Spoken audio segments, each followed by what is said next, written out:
Wherever you are, whatever you're doing, stay with us as the Suns get set to shine. Here's Perry, Cigar Hurd, here's the jump shot. Jumps to Marley, a long three. He got it!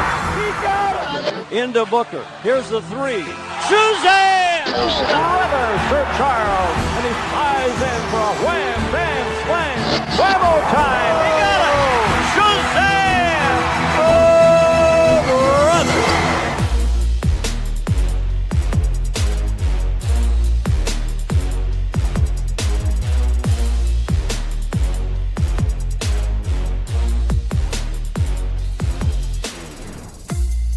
Welcome to 7 Seconds or Less. This is a podcast about the NBA with a Phoenix Suns focus. My name is Max McCauley, and I am joined as always by my co-host.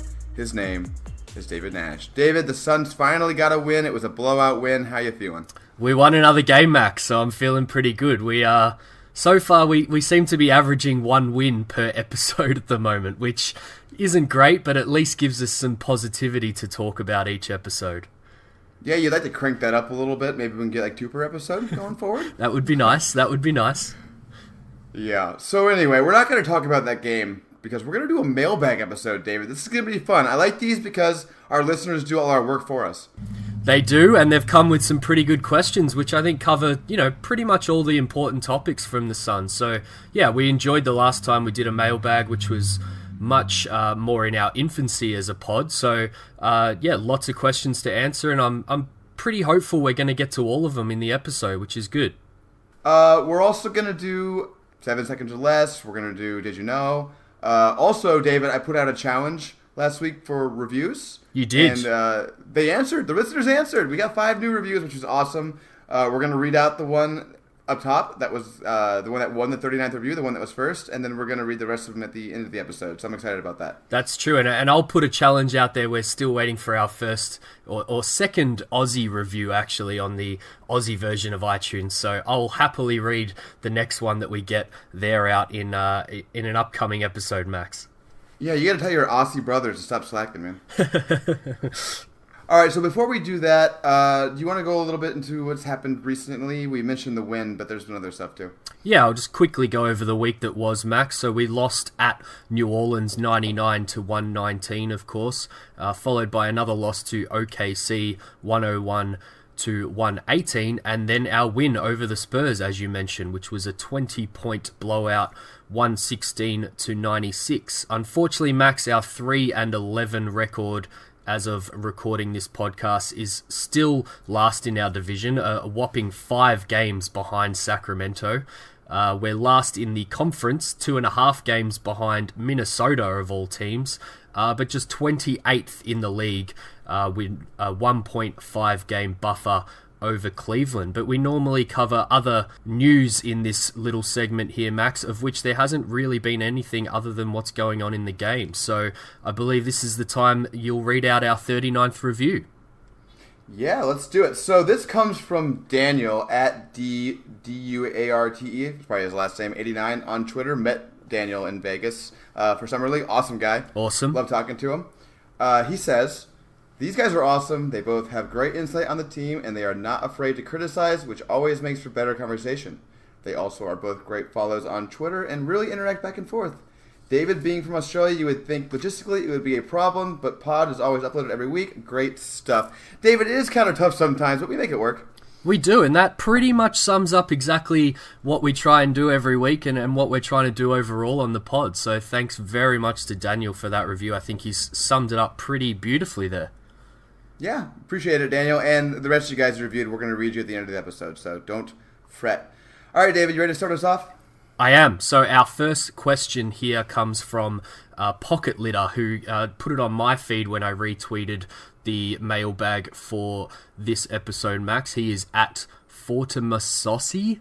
I've absolutely butchered that, but we'll go with it anyway. I think it's Fortissimosity. There you go. So his question is a good one, and one that seems to be a recurring theme on Suns Twitter at the moment, and it is, what should the starting lineup be for next game, Max? Yeah, this is a timely question because there was a conversation, I think, started by Brendan Clean's article today about, Mikal versus Ariza, Yep. who should be in the lineup. I think you and I both agree that's really not the decision we're trying to make. We should be putting both of them in the starting lineup. The starting lineup should be Booker, Mikal, Ariza, TJ, and Ayton. I have no need for a pointless guard in the starting lineup. We love that nickname for Kanan. Hopefully he doesn't listen to the podcast, Max. But I agree with you. That's what it should be. I think you and I agree on many of the points as to why. But I'll go in the other direction and just say what will it be, and it will most likely, from everything that we've seen to date, Max, be Kanan, Booker, Ariza, TJ, Ayton, which is a little disappointing. I will note, though, that I think next game Ariza's already been ruled out, so we'll probably see Mikal in the starting lineup at least one more time. But, going forward, which I think this question was more about, I think it's very much a question of Mikal or Kanan in the starting lineup for us, Max. I just don't understand how you can take who I think is pretty clearly your best two-way player in Mikal Bridges right now, and probably your third best player overall, maybe fourth, and just not play him. Yep. I just don't get it. He needs to play a lot. I kind of criticized Igor for keeping Josh in the game at Mikal's expense last game. Mm-hmm. I mean, obviously they won the game. It all worked out. It's not so much against Josh playing a lot. Mikal Bridges needs to be playing a lot on this team. He just needs to be. And we have questions about that later, so I won't spoil what we're going to say. Actually, that's our next question, right? Should we go ahead and get into it? Yeah, I'll just quickly say that I think, by starting Booker, you're not giving too much of an overload on him if you do it properly, Max. So, I'm really only talking kind of 15 minutes a night, 7 or 8 to start the game and 7 or 8 to finish the game. And we've already been seeing it a little bit more finishing the game, which I think is our best lineup. So, and then you can kind of stagger Booker and TJ from there, who are our, pretty clear point scorers on this team, and maybe the only two guys on the team that can kind of go and get you a bucket when you need one. So, that's kind of our rationale, I think, Max, and, hopefully we'll see a more steady lineup going forward, because the Suns have started 9 guys so far, and there's 13 guys on the roster averaging over 10 minutes per game. So, we haven't really seen a settled rotation just yet, Max. It's tough when everyone sucks and everyone's hurt all the time. Exactly. But, I think, so I like your point on staggering Booker and TJ. I think the way I would do it is start the lineup we mentioned, and then I'd probably bring Jackson in for TJ, 5 minutes in, something like that. Yep. And then to start the second quarter with TJ kind of being the alpha out there in the bench unit. That's kind of the way I think I'd handle it. Yeah, and just tighten things up. Get to a 9-man rotation where we can, play around with the lineups a little bit more, and we're not just talking a pure first unit and pure second unit. We've seen that a lot from Igor. I'm a little critical of that too, even though, injuries and things haven't helped him. But, I think starting with a lineup and then really kind of having 2 or 3 starters on the floor all the time is what Igor should be pushing towards, Max. All right, let's move on. These are 2 questions that are related, so I'll answer them together here. Yep. So we got the first one from @Nick Pitak. He asks, why does Igor not send Ryan Anderson to Pluto, Trevor Ariza to Mars, and give Bridges Melton 30 minutes a game? Igor probably doesn't have a spaceship, but we'll move on. @FatHunt, he asks, should the Suns play Bridges 47 or 48 minutes a game heading forward? Couple of humorous questions there, but I think there is a serious slant to them, and as we said, it is a kind of common theme amongst Suns Twitter at the moment. I will say Fat Hunty is Hunter Smith on Twitter, I believe, if you want to track him down, listeners. But it's an interesting question. You're probably a little bit more critical of Igor than I am, particularly towards Melton not playing. Maybe just a little bit. Maybe just a little bit. But yeah, I think we both agree that Bridges should be playing 30 minutes a game every night, whether he's starting or not necessarily. Melton's an interesting one, Max. I think it ties in with what we're saying about changing the starters around. I think if Kanan actually moved to being the, pseudo backup point guard on this team as someone Igor can trust that knows the sets and things, I think we've touched on in the past that maybe Melton isn't playing as much because he, came in late and doesn't know the sets as well as Igor would like. But, playing him with someone like Kanan or Crawford, as we saw when he played last game, is probably an option to actually get Melton more minutes. What do you think? I totally agree. Melton is shooting guard size. He can guard, kind of any opposing guard you have, and he also, it looks to me like he improved his shot, so I think he can play off ball. I think it makes a lot of sense to play him off ball with somebody like Kanan or Crawford, as you mentioned. That'd be great. Just getting a little bit to the other parts of Nick's question. Ryan Anderson, I don't think should play at all, so I agree he should go to Pluto. Yep. Trevor Ariza, I don't agree should go to Mars. I think Trevor Ariza's been miscast. He's been forced to do more than he should be doing. He's a role player. He should be playing 3-and-D on a lineup that emphasizes his 3-and-D talents, and he hasn't been on that lineup yet. And I think if he's on the lineup that you and I mentioned, where Booker's out there, he's with Mikal and TJ and Ayton, they can actually try on defense like they did against the Spurs.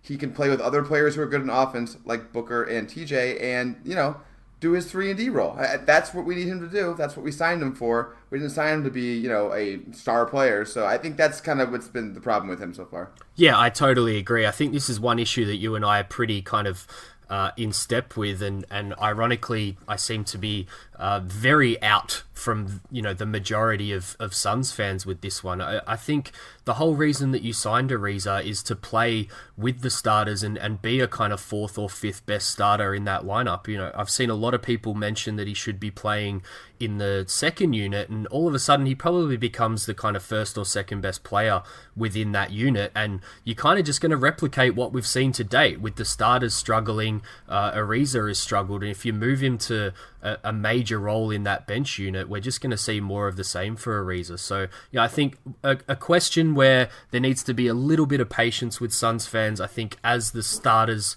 start to click a little bit more, we might actually see Ariza's value a little bit more. But just on Melton and Bridges, Max, I think it's quite funny that we're essentially with two rookies, we want Bridges to start with Booker so he can take a lot of the defensive assignments that Booker can't take, and we want Melton to start with either Crawford or Kanan so he can take a lot of the defensive assignments that those guys clearly can't take at the point of attack. And it's pretty funny that we're already wanting to lean on two rookies that much for their defensive instincts, and just shows how little defense there is on this roster, Max. Yeah, it's it's counterintuitive. It's not what most teams are like. Usually your rookies are your worst offenders, but not on this team. And just to button up on the Ariza point, I do think he's being unfairly criticized. I'm with you on that. The issue for Ariza is he's not going to be a defense onto himself. And he's been in these lineups where no one's caring. And it's really hard to play good defense when you're the only person on the court playing defense. Like, if you would have inserted Ariza into the starting lineup against the Spurs, the way they came out, and Ayton was trying on defense, Bridges was obviously doing stuff, even Booker was trying on defense, I think Ariza would have totally bought into that energy and been lifted up to it and been like Houston Ariza. It's just hard to bring that energy every night when there's no other energy in the building. You know what I mean? Yeah, I totally agree. I think I've touched on it a few times on the pod of Ariza's kind of taking the toughest defensive matchup to start games. And for the most part, the Suns have, started horribly. And, it's just human nature. You start to slack off if you're not getting that energy from everyone else, and we've seen those kind of low light plays from him, maybe later in games. So yeah, I think, as I said, we're in agreement on this one. He's being miscast a little bit, and I hope he can turn it around. But I'll move on to our third batch of questions here, Max. It is two, again, that are kind of similar and a little humorous also. So Stephen Freeman, who's at SteviePF22, said, is the amount of hate Crawford gets from fans equal to the love his teammates seem to have for him? And also, we've got Garrett Hamblin here, who's at GHams33, who has asked, has Jamal Crawford ended up the mentor the Suns needed this whole time, Max? Wow, that was a lot. No to the last question. I think, so here's the thing about Jamal Crawford. To answer these questions kind of together. Yep. Yes, everyone who knows him loves him. It's very clear he's a great guy. The media just raves over him all the time. His teammates always rave about him. Everything about him just seems to be great, other than the fact that he's really just not a good basketball player anymore. Yeah. It was just my problem with him. I mean, listen, the Suns have enough bad basketball players. A guy who pounds the ball and takes horrible shots and, ice all that crap, like, that's not what the Suns need right now. But listen, if he's... Let me put it this way. If he's contributing to the effort the Suns are putting forth, like in the San Antonio game, like if they can only do that if he's playing, then it's worth having him play. Fine, whatever. He's not a good basketball player. So if you could just have him be an assistant coach and get that energy out there, I'd prefer that. But maybe it's not. I don't know, David. What do you think? I think it's obvious the team likes him. I think just to kind of address that first question, I think he's definitely someone that they're open to. I've been, quite impressed with how much I've seen him talking to guys on the way to timeout huddles, kind of pointing things out. I think there's a real desire there from him to execute Igor's system. So whilst we've seen some pretty junk shots from him at times, I think that's just his overall nature taking over sometimes, wanting to get the team a bucket. And as you said, he just not very, very good at that these days and shouldn't be doing it. But for the most part, I think he's trying to execute. We've seen some nice passes from him, passes that other guys on the team, frankly can't make, Kanan being one of them. But yeah, I think vets kind of need to play to be truly effective, but he really should be a, break glass in case of emergency type guy. I'm fine with throwing him out there in those heavy defense lineups. We don't have many of them, Max, but as we've discussed, if you're going to throw Melton out there with Bridges, maybe Rashawn Holmes, who you're bringing energy with, when you've kind of got a deficit to maybe make up, I think one thing that we have seen is we've gone on some runs where we've got quite a few stops in a row, but we haven't been able to score on the other end. And then, the counter to that is we've had games where we're trying to chase leads where we score lots of buckets, but just can't stop anything on the other end. So, maybe, as you said, if you have to throw him out there as kind of a bucket getter while you've got other guys kind of doing the little things, that's probably the role for him on this team, Max. You know what would make it more palatable for me? And tell me if you agree with this. Mm-hmm. I think it would be a lot easier to handle Crawford's minutes as a watcher if the Suns just cut Cannon, started Booker, did the lineup we talked about earlier, and then the bench unit could have Crawford and Melton together. That would make it a lot easier for me to take Crawford's minutes. Yeah, which takes me all the way back to when Crawford was first rumored to join this team. It was kind of a discussion that we had of how the hell do you keep Kanan and Crawford right. They should have kept Shaq and cut Kanan or something like that. Kanan and Crawford are too similar. Yep, and it's a bit of a sliding doors question, I suppose. They obviously brought Crawford in kind of right on the eve of the season starting, if I remember correctly. He kind of missed that first game because he wasn't ready yet, or they weren't ready to make the roster decision. But yeah, it's funny, if we saw Crawford come in, I guess when Kanan did, instead of waiting for another opportunity, it would have been interesting to see how things kind of shook out there, Max. All right, next question comes from Stephen Freeman at SteviePF22. His second one. Yes. His second one, I love Stevie. He's great. He's awesome on Twitter. Everyone should give him a follow. He asks, how would you describe Booker's leadership style, especially in light of the recent comments that he made in an article? David, do you want to give a quick recap before you answer of what Booker said? Yeah, so we saw some quotes from Josh Jackson, of all people, after the Spurs game. It came from a Bob Young article on The Athletic. So Stevens pointed these out. I'll go with the first quote from Josh here, which was, one of the things he's really been trying to show a lot of the guys on the team is the right spots to be in. Sometimes, Devin, he'll make a pass and it'll be a turnover, and he does it to prove a point to a guy sometimes, to show them, hey, that's where you're supposed to be. That's the open shot. Interesting, Max. Yeah, I loved it. I mean, my initial reaction to this was that I just really, really liked it. Devin Booker was criticized a little bit, I think, for his performance the other night, and I think he may have even responded to that criticism on Twitter. He said something like, some people aren't worth talking basketball with, or something like that. Yep. I agree. I tweeted after the game that I thought Booker's game was actually pretty impressive. His maturity level, I thought, was impressive. I think in his earlier years, he would have... obviously he came out to start the game like wanting to pass and do that stuff. I think in his earlier years when it wasn't going well in the first half, he would have just abandoned that entirely and started gunning. Yeah, because that's kind of his natural tendency. But no, he didn't. He kept up with what he knew the team needed. The team needs a playmaker. The pointless guard's not going to do it. Devin Booker's got to be the guy. He's the best playmaker on the team, even when he's committing those stupid turnovers. And the fact that some of those turnovers were committed because he was trying to show his teammates where to be, I love that kind of leadership. That's great. Devin Booker's not going to do that in the playoffs, obviously. He's not going to intentionally commit turnovers in the playoffs. But at this point in the season, when you're losing and it doesn't really matter, I don't mind him throwing a pass to a spot where someone's not there and saying, hey, look, you should have been there. Because guess what? That sends the message much more clearly to the guy than just, giving an evil glare that he wasn't there. I love it. I think it's great. I love what Booker did. I'm super happy with it.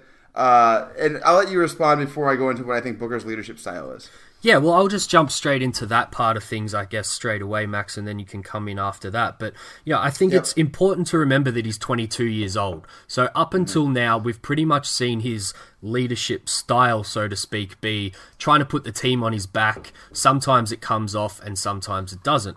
It's come off more often than not in clutch situations, as many people have pointed out, which is great for him to have. But this is a real sign of maturity. I think there was some turnovers in the first half that he definitely can't put this quote down to. He was forced into those turnovers. I think if he tried to argue that he meant a couple of those, then that's going to fall on deaf ears. But there are a couple that stand out to me where he clearly did throw the ball to a space where a guy should have been, and whether he's showing them that or not, I'm not too sure. That's essentially what he's alluding to here. And the quote from him on Twitter, I actually almost linked to this. That maybe he was alluding to the fact that you've got to show guys. There's some people that you can't just tell. I think there's probably no doubt that he would be the guy on the team that knows Igor's system best, because I just think he's the biggest basketball junkie out of everyone on the roster, and I just know he would have studied everything in the off-season, particularly with that injury that he have. That might have been the only thing that he could do early on in his rehab. So, I think this is a sign of maturity from a 22-year-old who's realizing that there's other ways to lead this team other than just putting them on his back completely. He had a lot of turnovers, but he also had a career-high 12 assists in that game, Max. And the last thing I'd say is that I just love seeing him at the end of the game when Igor took him out with about a minute and a half left. We saw them kind of stand on the sideline and really discuss a few things, and that kind of bled into a few quotes after the game as well, of the team kind of getting together to discuss kind of what happened in that game and what clicked for them. So, yeah, real signs of leadership there from our very young leader, Max.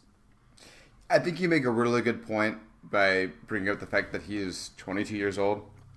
Like, which great leader in history has been a fully developed leader at 22 years old? It doesn't happen very often. Exactly. But if you want me to describe his leadership style so far, it's very much a lead by example, right? He's not the fiery guy who's barking instructions to the teammates to get in the correct defensive rotations and all that stuff. Like, that's not him. Yeah. He's the guy who's gonna he does what he does great, and he works really hard, and I think he's the guy you want your other players to model themselves after. I'm not sure he's the guy you want leading your players only huddle. They might still have to find that guy. We'll see. Maybe he'll develop into it. I'm not sure, but I've been very vocal on this podcast saying that I think this team's lacking a vocal leader. Yep. I still think that, even though they're playing better. I think Mikal Bridges has almost been their spiritual energy leader. Sort of, but they need a vocal, real leader, and they're not going to get that this season. I don't think. I'm not that hopeful. Mm-hmm. I hope it comes in the future, and maybe in the future that will be Devin Booker, but right now it's not. He's more of a lead by example, quiet, cool type. So that's kind of how I view Devin Booker's leadership style. Yeah, I think you've kind of nailed it on the head there. I would say, it's a little scary when any guy, whether it's Devin Booker or Jason Tatum, mentions that their idol growing up was Kobe Bryant, and we kind of saw a little bit of that. Is that a shot at me for having him as the number one player under 23 or whatever it was? It was not. It definitely wasn't. I'm just, bringing up a couple of guys who we've seen kind of mention Kobe as their guy in the past, and maybe this is a bit of a pivotal moment where we're seeing Booker realize that there's many ways to lead a team, and I'm a little less scared that he's going to go down the Kobe path going forward after seeing some of the stuff from him more recently, Max. But I think we should jump into some longer term questions here that we've got from some of the followers. Let's do it. This one is from Cody Hunt, who is at CO_D Hunt on Twitter, if anyone wants to give him a follow.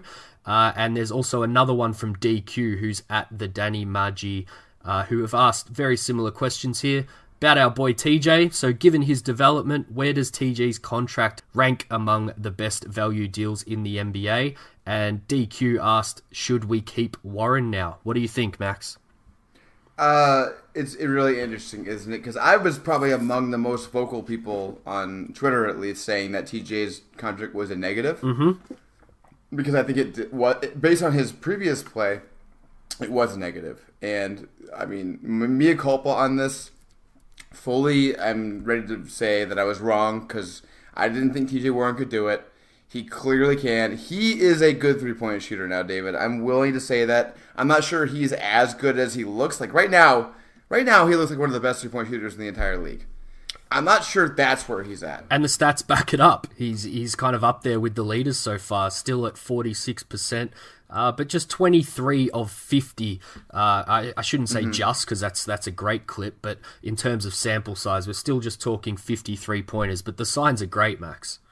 Yeah, I think the sample size is enough for me to say he can shoot threes now. It's not enough for me to say that he's a 46% three-point shooter or whatever. Yeah, you know what I mean? Exactly. So here's the thing. So where does his contract rank? So if he is really one of the best three-point shooters in the league, it's an incredible contract. Yep. Because he's one of the better offensive players in the league. Like, if he's shooting threes like this, he's an insane offensive player.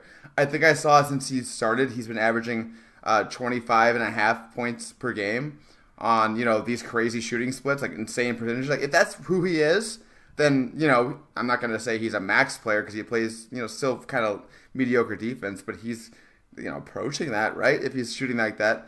If he's more of a, league average three-point shooter or, even like a, reasonably good three-point shooter, I think he is exceeding his contract in value probably. He's probably like, I don't know, either the best sixth man in the league or like a decent starter. Dave, what do you think? Yeah, I pretty much agree with your sentiment again. He's locked in for the next 4 years at $11.5 million on average, which, as you said, we were both very worried about that contract going into the season, Max. And it's an interesting one. I can't remember who first pointed it out to me, but with rookies, you kind of have to be careful. I think we saw that in a comment from Ayton wanting to just get to his second contract. I think a lot of guys just want to prove what they can do really, really well for the first 4 years of their career to get them that next contract. And then, we start to see improvements to their game when they've kind of got that guaranteed money locked in. We kind of expected it to come last season after TJ already got the extension, but maybe,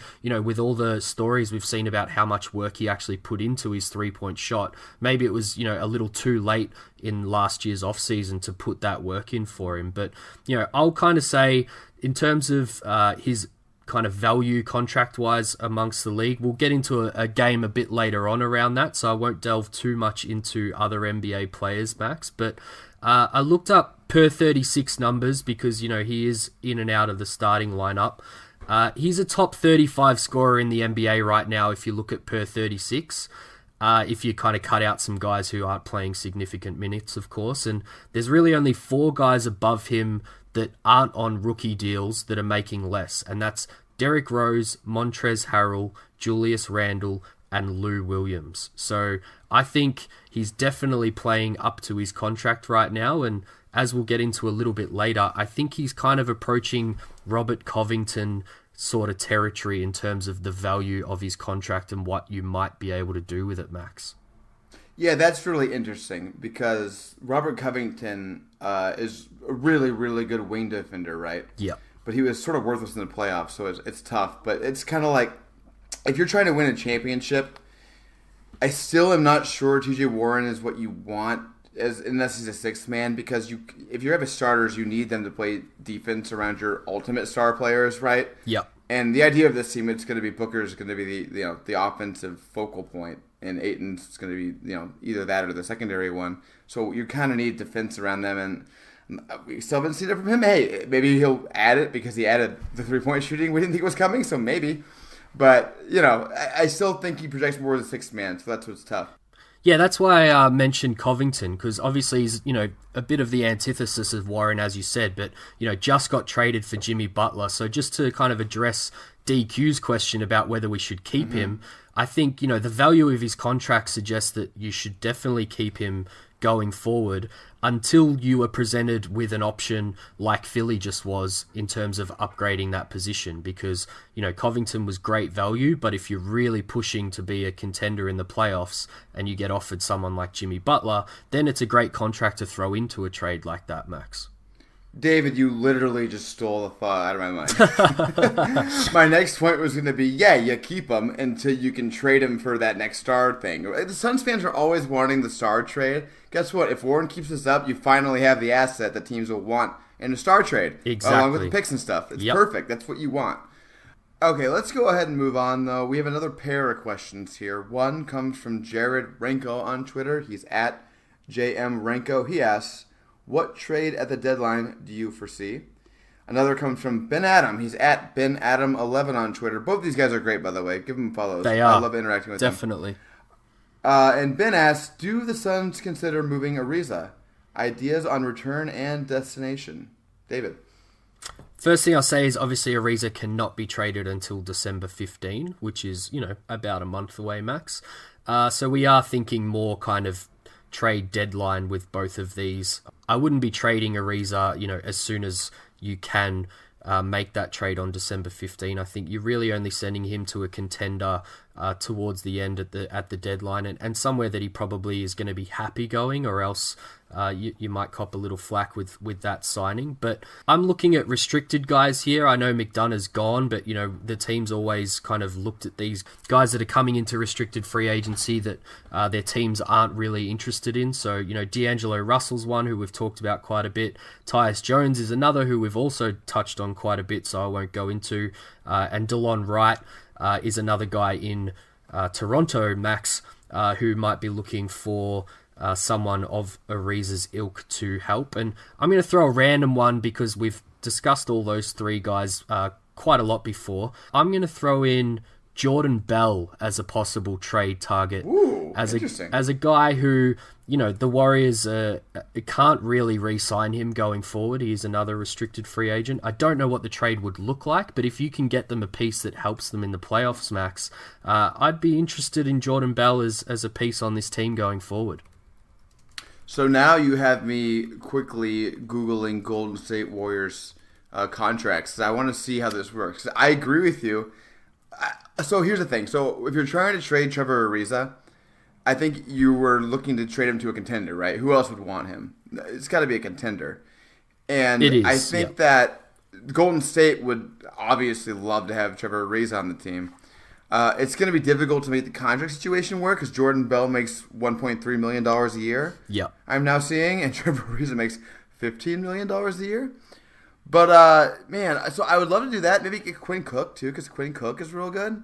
And he could play guard for you. Mm-hmm.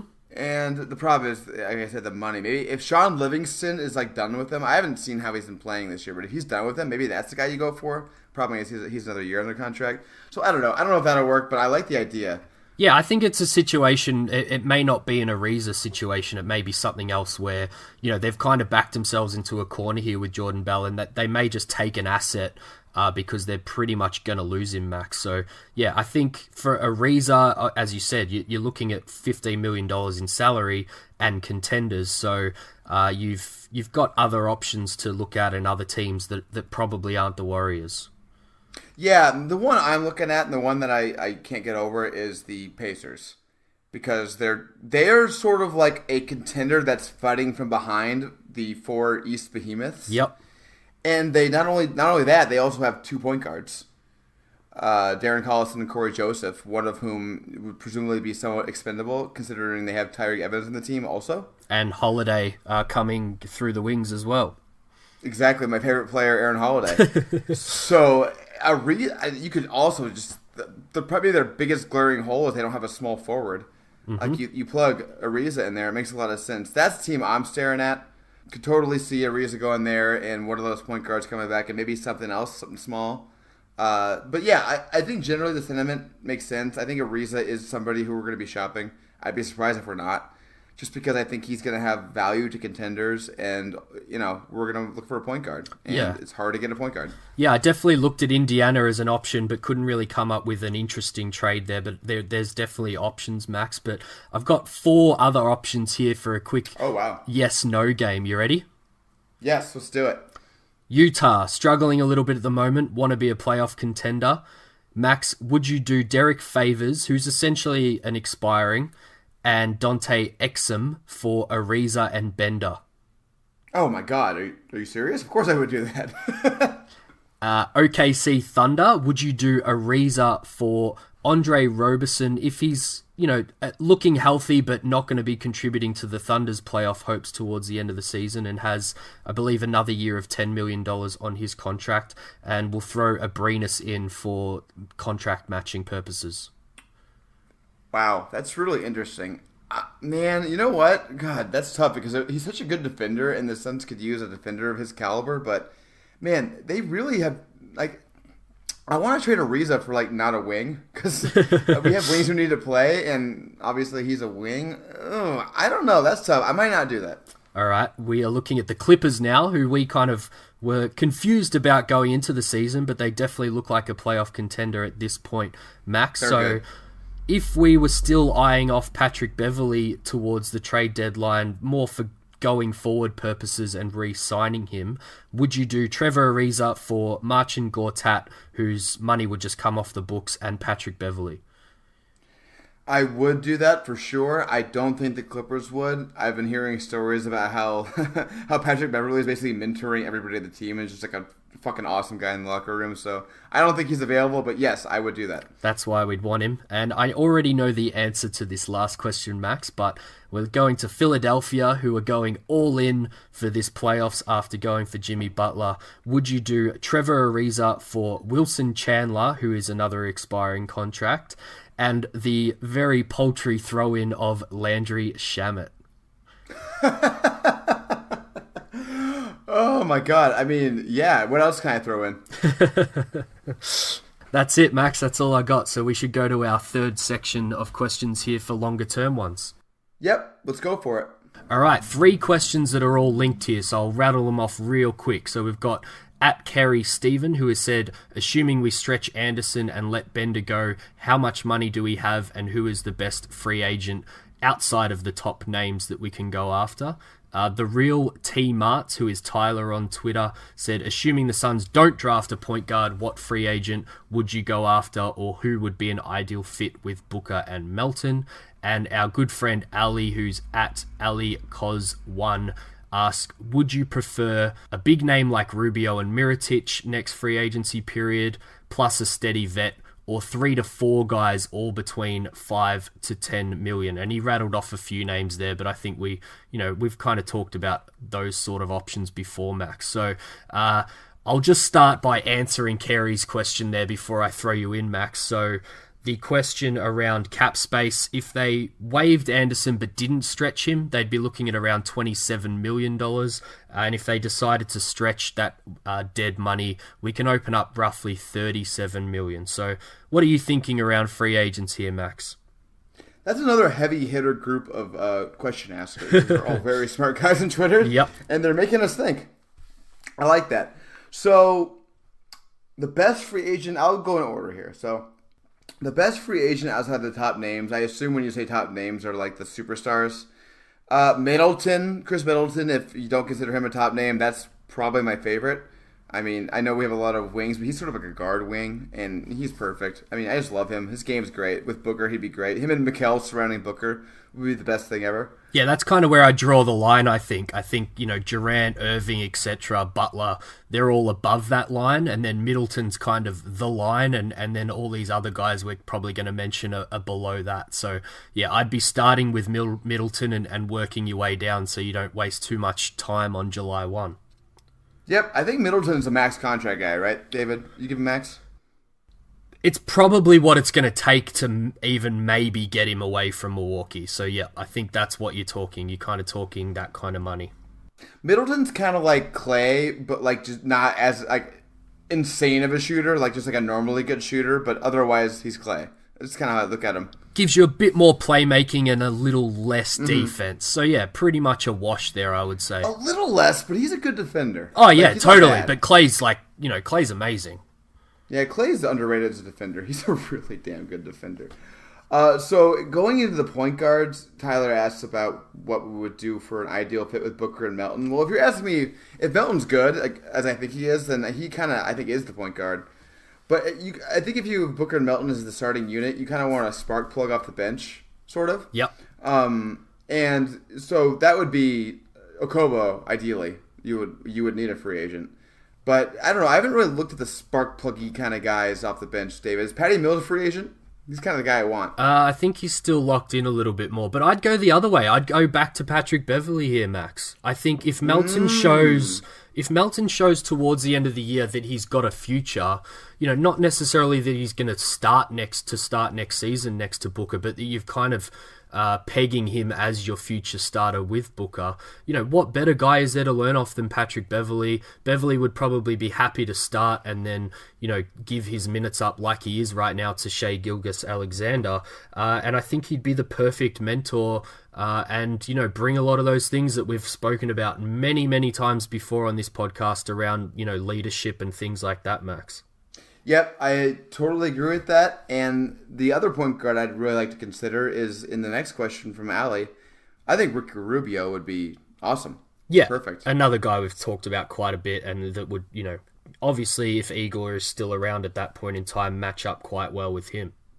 Yeah, and just to answer Allie's question more broadly, if I'd rather do a steady vet or a big name, he says big name. Rubio and Mirotic, I think, they're big names to nerds like Allie, me, and you. They're not big names to they're not Kevin Durant. So when he says big name, he means like a good, solid starting player. Or would we rather have a steady vet and, a bunch of guys who make a little bit of money? Yeah. I think we touched on this before, David. I think the Suns should pay a good player. They just need a good player. Yeah, I think Ali's question's really around, do you spend $20 million on one guy or, $20 million on four guys? And I think... And I say $20 million one guy. Yeah, and I agree. I think, people might think that if Booker and Ayton take, another leap for the rest of this season that, maybe you would lean more towards getting, 4 or 5 cheaper guys to kind of build around them. But, it's actually the opposite of that, in my opinion. You're actually going to go and pay 1 or 2 guys big money to add to those guys, particularly while Ayton is on his rookie contract, or you're kind of wasting the situation, I think, Max. One guy we should mention just because he's talked about all the time on Suns Twitter. Yep.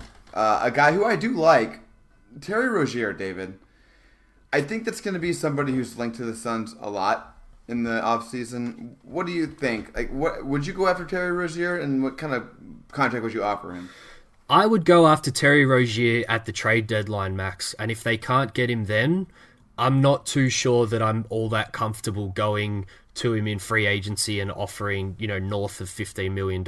I'm not actually the biggest Terry Rozier fan. I don't think he's shown enough, at least to this point. Maybe if he stays with Boston and has yet another good playoff series like we saw last year, which kind of put him on Suns fans' radars, maybe he'd be a little bit more comfortable. But, he's still a bad shooter. I think he's an overrated defender. I'm not the biggest Rozier fan. You're maybe a better person to answer this question, Max. So, I generally agree that he's definitely overrated. I think that's, at this point, he's overrated. However, I do think he's not a bad shooter. I mean, he's shooting 39-ish% from three this year. He was at 38 last year. I think he's a decent shooter. Yeah. I do think, while you say he's an overrated defender, I think that's maybe true in terms of just kind of what his capacity is to defend bigger players and stuff like that. But I do think his effort and his intensity is good. I think he's a really intense player, which is something the Suns really need. So I love the idea of him in the Suns, just kind of from his personality and the way he would act and the way he would sort of instill the same sort of hey, we got to try every night. This is the NBA. You can't take nights off like you've done for the past 3 years. I do think he's a good culture guy. I do agree with you. Skill wise, is overrated. That's why I'd be in on paying him $12 million a year, but I don't think it's what you're going to get in restricted free agency for him. So I kind of see where your point here. Yeah, I think it's going to cost you a little bit more than that, and that's where it gets a little dicey, I suppose. That's why I'm probably more interested if they manage to get him at the deadline. Maybe Boston's looking for a piece to make a playoff run. They know they're not bringing Terry back, and therefore they send him off to the Suns, may even take a 3-team trade to make it happen, and we kind of get to see 30 games with him running Igor's stuff before we truly commit that money. So, you're looking at another Alfred Payton situation where you kind of burn an asset to do that, but I think it's worth a look. I'll throw a couple more just random names out here that we haven't mentioned before, just so we're not touching on the same names time and time again. I think Suns fans need to be a little prepared that, we're not going to be the top destination here. Free agency is going to be a lot different this year. Things are going to open up a lot more. A lot more teams are going to have money, and therefore the Suns might be looking at overpays or second tier guys. So a couple of guys who've been linked to the Suns in the recent past. Paul Millsap might be out of Denver by the time July comes around, Max. So, he might be a guy that you look at short term in the power forward position. And JJ Redick rumored or reported himself on a podcast that he almost signed with the Suns last season. And more shooting is something that this team is going to need. David, I kind of wish you would have gotten JJ Redick. It would have been nice. Yeah, it would have been nice. Maybe next offseason. Maybe next offseason. Should we move on to some rapid-fire questions we want to ask? Let's do this, and let's get through it real quick, Max. You first. All right, so at Toby at Catobias, I think is how you might say that. That's David? good with me. Okay, he asks, would you rather win half of our games, I assume for the rest of the year, and miss the playoffs still, or get Zion Williamson? David, what do you think? This one's actually really tough. I'm going to go the opposite of what I think you would go, and I'd actually say that we win half our games. Purely because, if we get Zion, it's going to be a pretty depressing season for the rest of the year, and things won't be looking good for the future. Whereas if we win half our games, that's going to mean a lot of things are going right, Max. This is not tough for me. I think Zion Williamson is basically the best prospect since LeBron, so I'll get him. I think he'll fix everything. I'm not worried about anything else to get him. All right, Alexander Carsey has asked, was Booker's distribution versus the Spurs a sign he wants to be the point guard and get Kanan out of the lineup for Mikal, Max? Definitely get Kanan out of the lineup for Mikal, yes. The first part of that, I think it was a sign that Booker knows he has to be the PG right now because he's the best one. I don't think it's a sign he wants to be it going forward. Yes, and I don't think it's a personal thing against Kanan, but I agree. I think he is trying to show that he might be the best option for right now, Max.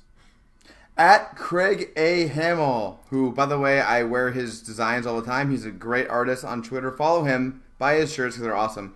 Does Booker dislike Ayton, David? I think he asked this one a little bit in jest, but I could actually probably do a whole episode on this, Max, and what we've seen in the game so far, but we won't do that here. We'll go rapid fire.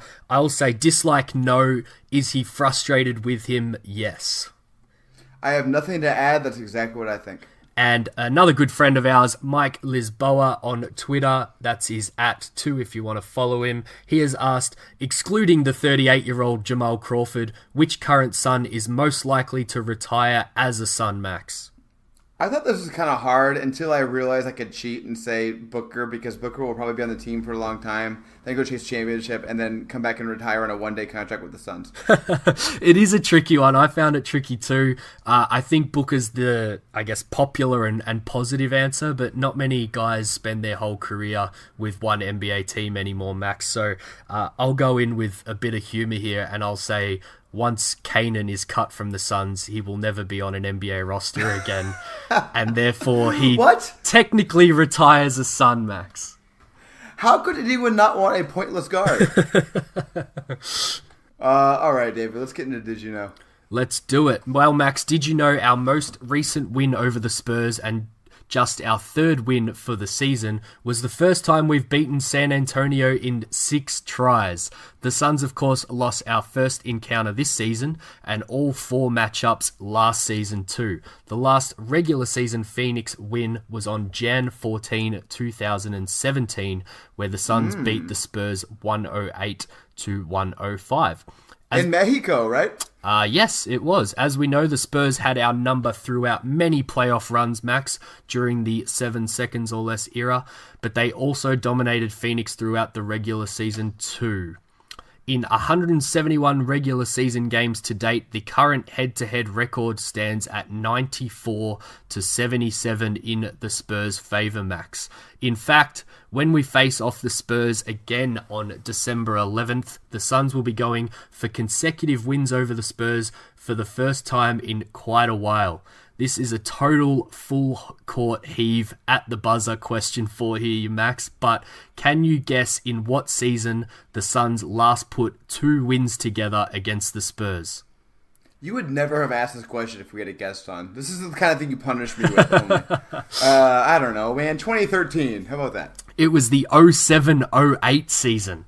A roster featuring Nash, Bell, Stoudemire, Hill, Barbosa, and Dior. All guys close to our hearts, Max. And that's the one also where we traded for Shaq and went to the playoffs and lost that devastating 4-1 series. And I, may as well not read out like the next 3 lines of Did You Know there, Max? So as you said, it was the season that we traded Sean Marion for Shaquille O'Neal. So I'll throw a quiz at you and see how good you know that trade. Which random Suns player joined Marion in that deal to the Heat, Max?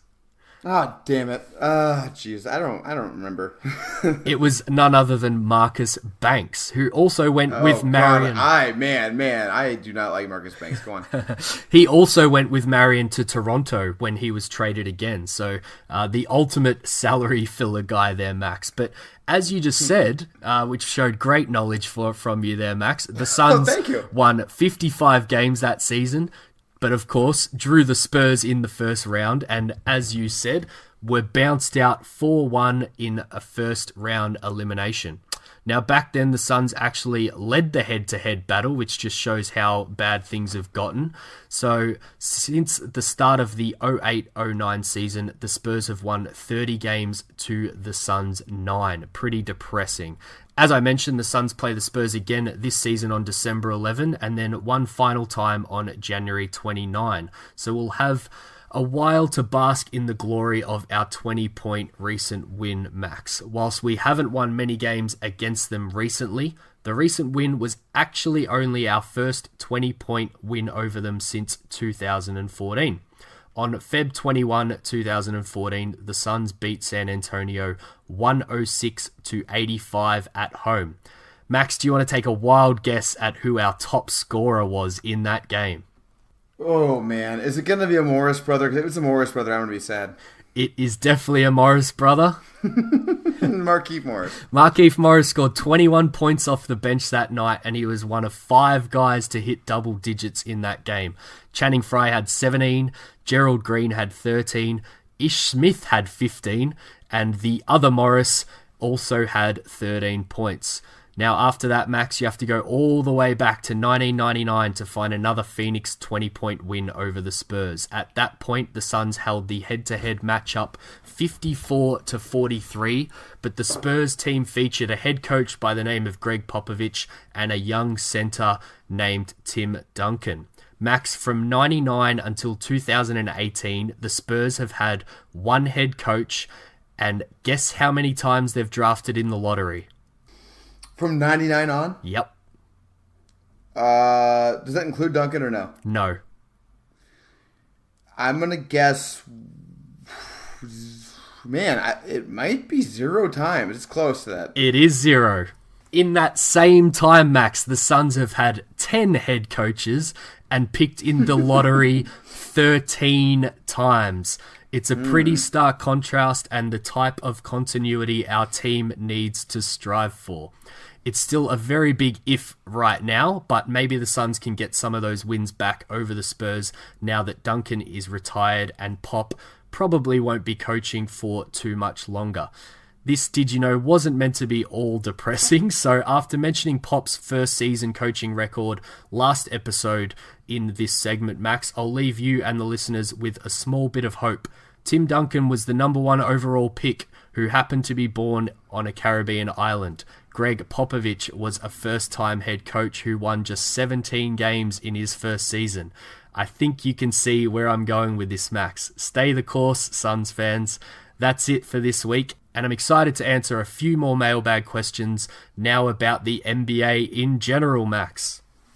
Let's do it. That was fun. So, guys, if you felt good about that 20-point win over the Spurs, just remember, actually, the Spurs own us, so don't feel good about it. I'm going to throw the first question out here, which is a nice blend between our Suns mailbag and general NBA mailbag here, Max. It's a TJ Warren game. It comes from our question from Corey Hunt about Warren's value in the league and some of the best contracts currently in the NBA. So, as we noted earlier on in the pod, Max, remember when we played the which bad deal would you do for TJ back in the off-season? I very much do. Well, this time I had a look around the league for non-rookie deals that I thought were good value, that were kind of in the range in terms of years and money of TJ Warren, and we're going to play would you take TJ or this player in a vacuum. Are you ready, Max? Okay, so this is in a vacuum. This is not for the Suns. It's not for the Suns, and it's not in any kind of trade. It's just which deal is more value. Let's do it. So just for context, as we said, including this year, TJ Warren has 4 years, around about 11.5 per year. So Victor Oladipo, he's got 3 years left, including this year, at $21 million per year, Max. That's unfair to TJ. Victor Oladipo won't be a top 10 player, so him. Bradley Beal, 3 years that go 25, 27, 28. Getting closer, but still, Bradley Beal is a star. You take a star every time. Clint Capella has 5 years that go 15, 16, 17, 18, 19, Max. If TJ Warren is actually a above 40% three-point shooter, it might be him, actually. Robert Covington, who we mentioned before, who's basically the exact same identical deal as TJ Warren. Who you got? It depends on what you need. I think if you're like the Warriors, you're contending, you take Covington because you need that defense. But on our team, I think probably Warren. And two guys who I just wanted to note, who because I think they have had great years so far. Drew Holiday has 4 years at $25 million with a player option at the end, Max. He's so good. I got to go with Drew. He's so good. He's just ridiculous at the moment. Last one, and kind of putting my hand up here, I thought this was a bad deal at the time like we did with TJ, but he's playing quite well this season. Yusuf Nurkic has 4 years, $12 million per, and the fourth year is actually non-guaranteed, Max. I didn't realize he was playing so well this season, but that's an easy TJ for me. I don't typically value what Nurkic brings. All right, let's jump into question 2 here, Max. Over to you. All right, let's do it. So this is at Scotty CO21. He asks, Draymond or KD? Whose side are you on? I am on team get KD to leave the Warriors at any way possible, Max. That's my team. Yeah, I tend to agree with that. But generally, it's for me just to answer the question directly. Like, I mean, it depends on what Draymond said. If he was like overly personal, like, come on, man, you got to be a little mature than that. But like at the same time, like you're allowed to fight a little bit in basketball. Like that's kind of what you do when you're in a competitive sport. Yep. You get mad at each other. It's fine. So like, to me, it's this. It's like I'm on the side of the guy who like was like not the person who was turning this into a giant drama, because like there's no reason for it to be a giant drama. Yeah. Unless one of the guys like. And when I say one of the guys, I mean Draymond. Unless Draymond crosses like a really bad line. Yeah, I think, going back to my point, I think the NBA needs a shake-up, so I kind of love this story, and the more that they fight, the better as far as I'm concerned. David, impromptu question. Would you trade for Draymond Green right now? Yes, I think he ticks almost all the boxes.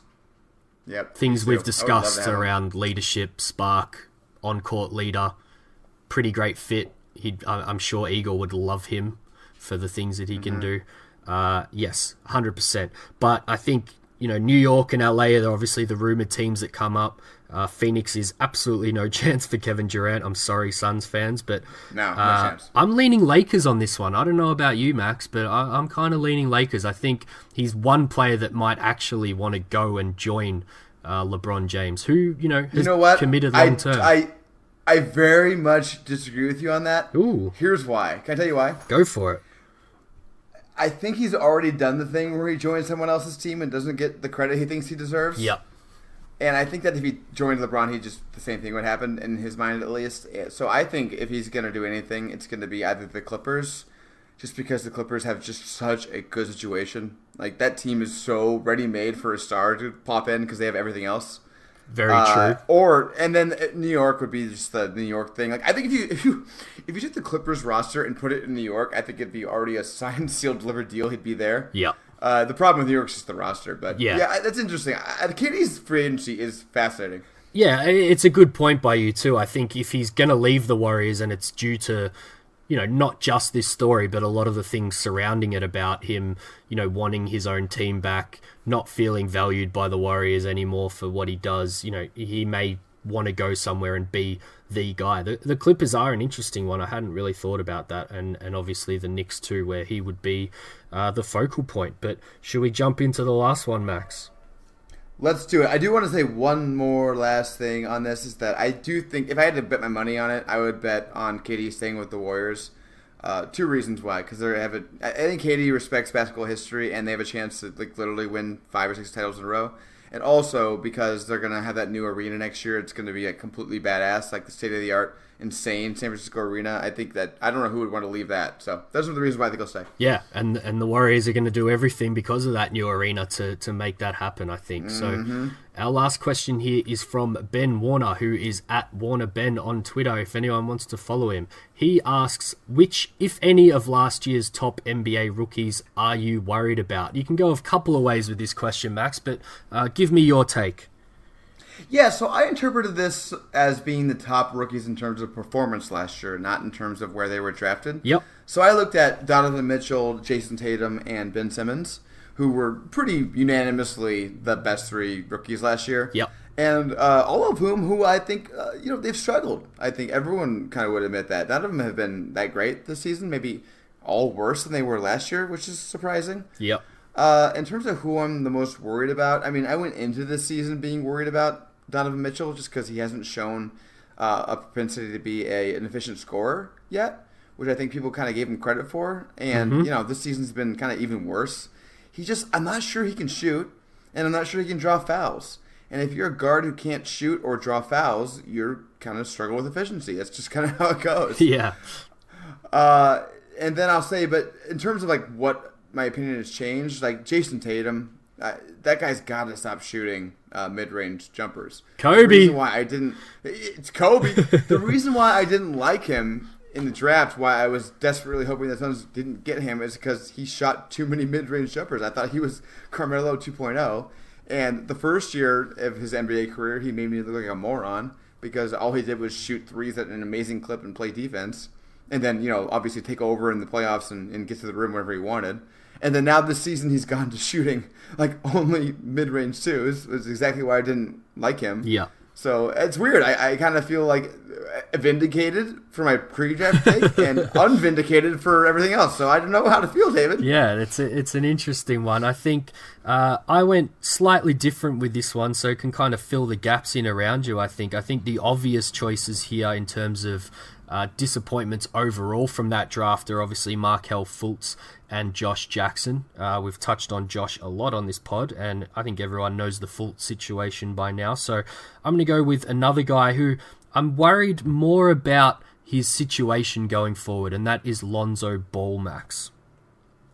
Yeah, so, I see what your point is, but go on. He needs the ball, as his name suggests, and his usage is down to 15% this season, which is down from, I think, 17 last season, which still wasn't amazing. He's down to 26 minutes a game, Max. His per 36 stats are pretty similar, and he's actually shooting 38% from 3, which I think is a pretty good clip for him and where he's come from. But he's being used as a bit part guy when, he's the guy that needs to be running a team to get the best out of Lonzo Ball. So I'm kind of worried for him just purely out of the fact that, he's going to be that bit part guy until the Lakers probably decide to ship him off, and he may kind of wind up in an even worse situation, Max. Hey, you know who's a bad situation? The Phoenix Suns. We'll take him. We will definitely take him. But just quietly, Max, on the 2017 draft, we just talked about all the top guys kind of really struggling. But, we thought it was a bit of a nightmare at the draft after that. But kind of going backwards here, here's a few names for you. Monte Morris was drafted 51. Dylan Brooks was drafted 45, Josh Hart 30, Derek White, 29. Kuzma, 27. We've got Jarrett Allen at 22. Mitchell, as you mentioned, was great last year at 13, but not sure where that's going to go from here. And even Zach Collins, who was drafted very high at 10, is showing out this season, Max. And did you mention, I may have skipped over OG Anunoby? I didn't, because, I love him anyway. Not really off the radar for me, but yeah, he's another great late pick from that draft. It was a very deep draft. I think everyone knew it was a deep draft. Some of the higher picks, as you mentioned, Fultz and Jackson have disappointed, but I think kind of otherwise it's been solidish. Like even Lonzo, he's disappointing. He's still like a useful NBA player. Yep. Fox, who everyone was worried about after the first year, has been a revelation. Like I mean, where would you re-rank Fox in the if you're redrafting that draft? Ooh. I mean, you have to take Fultz out right now. You have to just treat him as, not being a prospect going forward. So, I'm still a Tatum believer. I think he can work it out. I still love Lonzo Ball. You'd have to think about him at 3 or 4, Max. Yeah, I think I would go Tatum 1. I think I'd go Fox 2. Yep. I listen, Mitchell's great. I think Mitchell's really good. Fox is like leading his own team right now to an 8-6 record, like by himself. Mitchell's surrounded by really good players. Fox is not, and he's been awesome in every single game. I think people are giving him credit, but I think people are almost sleeping on how good De'Aaron Fox has been this season. He's been insanely good. Yeah, and I think, just to my point, that we're proving here that some guys can come out of the gates real fast, some can take a little longer. 12, 18 months on, things are very different from what we first thought. Mm-hmm. So a real interesting one to watch going forward, and an interesting thing to watch going forward with the most recent draft, Max. We're only 15 games into the season, so things can change pretty quickly. They absolutely can, and the only thing we've seen so far with the recent draft is that it seems really, really good. Yep. Right? Everyone just seems... I don't know if you've seen tonight's scores at all, but Jaren Jackson's going off right now. Of course. Yeah, of course. So I just think that this draft's really good. It's a good draft. That brings our mailbag to an end, Max. It does. That was fun, guys. Hey, thanks again, everyone, for the questions. They were all great. You guys are the smartest goddamn listeners. Like, we don't have the most listeners, David, but I think we probably have the smartest listeners. Very much enjoy interacting with everyone, whether it's through our pod account or our individual accounts on Twitter. It's not all just about this kind of, hour we do every week. It's everything else in between as well, Max. Yeah, I totally agree. But let's move on, David. 7 seconds or less.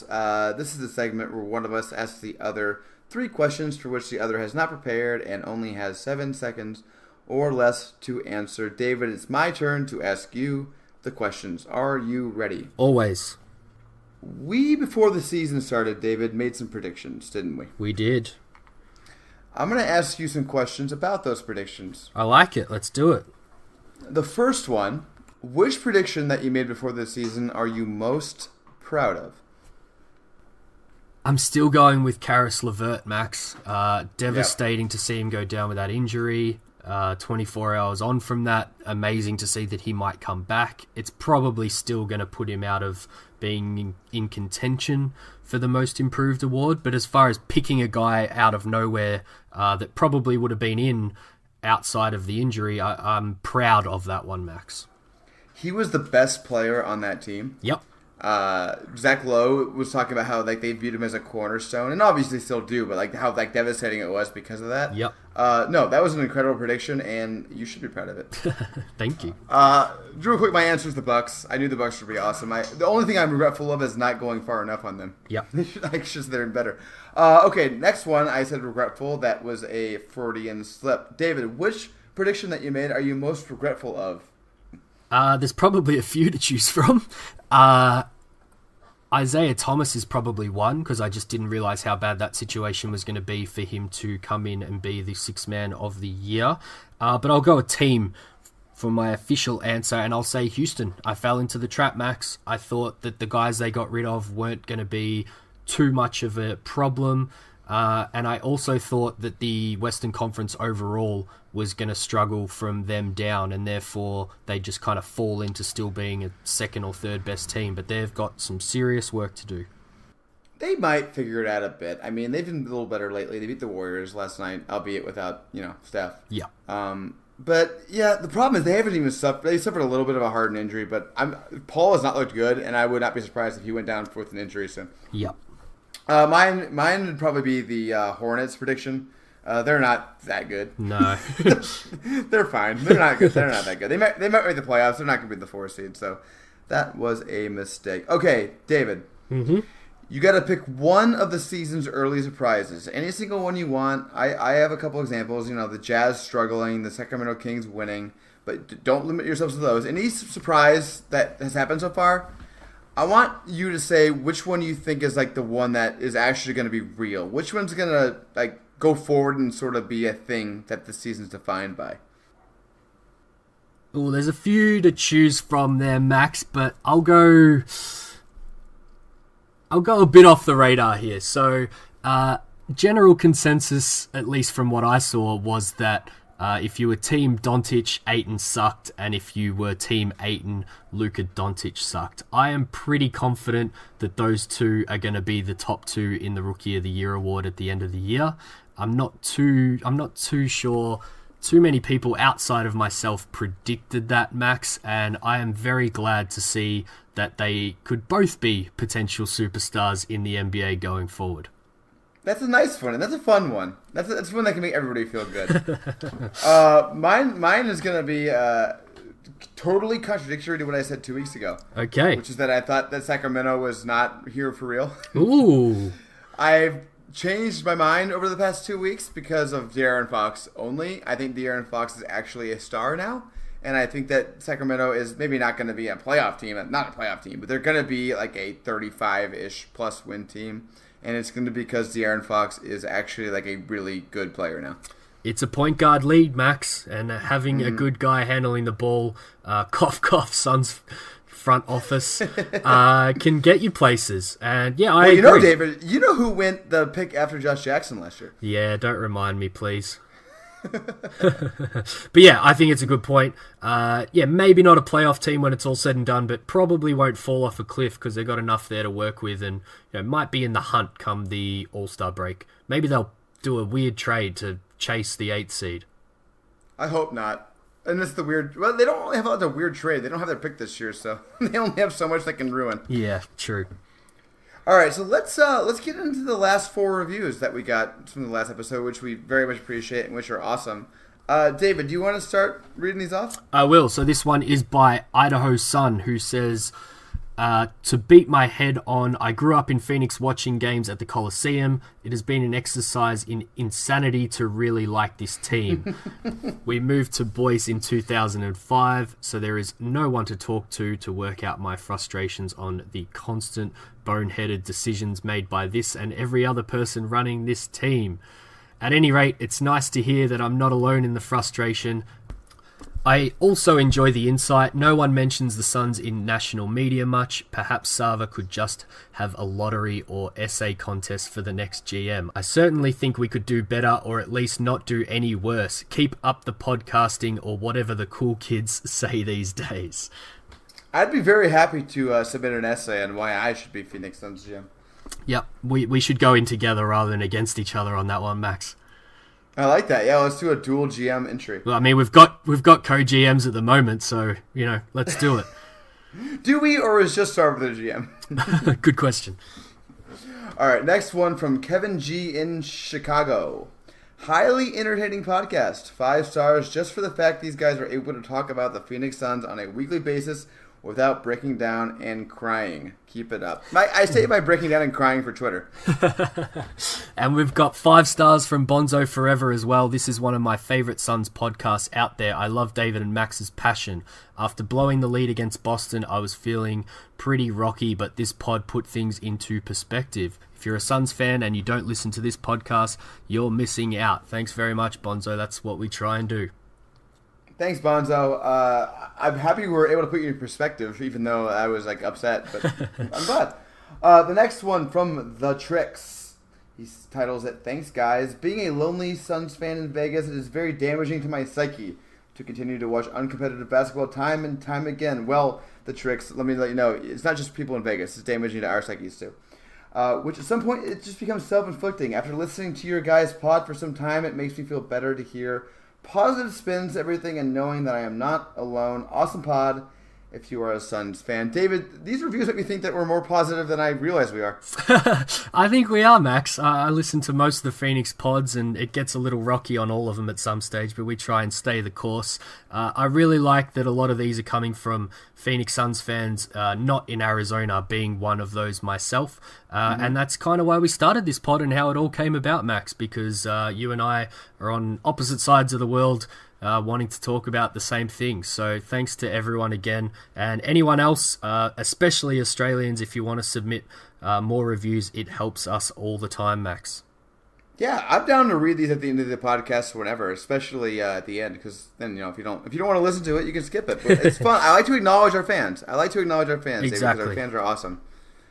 All right, well, that's it for us. You can follow me on Twitter at MaxMCC11. You can follow David on Twitter at The 4 Point Play. You can follow our pod on Twitter at 7SOL Please rate, especially review, and subscribe. David, that was fun. It was fun. We're still waiting for our first Jamal Crawford 4-point play, I believe, Max, that I can get excited for. But we've got games against OKC, Philly, Chicago, and Milwaukee before the next episode. So hopefully we keep at least our one average up for wins, Max. When Jamal Crawford finally has a 4-point play, is your 7SOL pod Twitter 7 plays or less just going to be like 7 freeze frames of that? 7 angles. 7 different angles. Perfect. All right, well, until next time, guys. Thank you.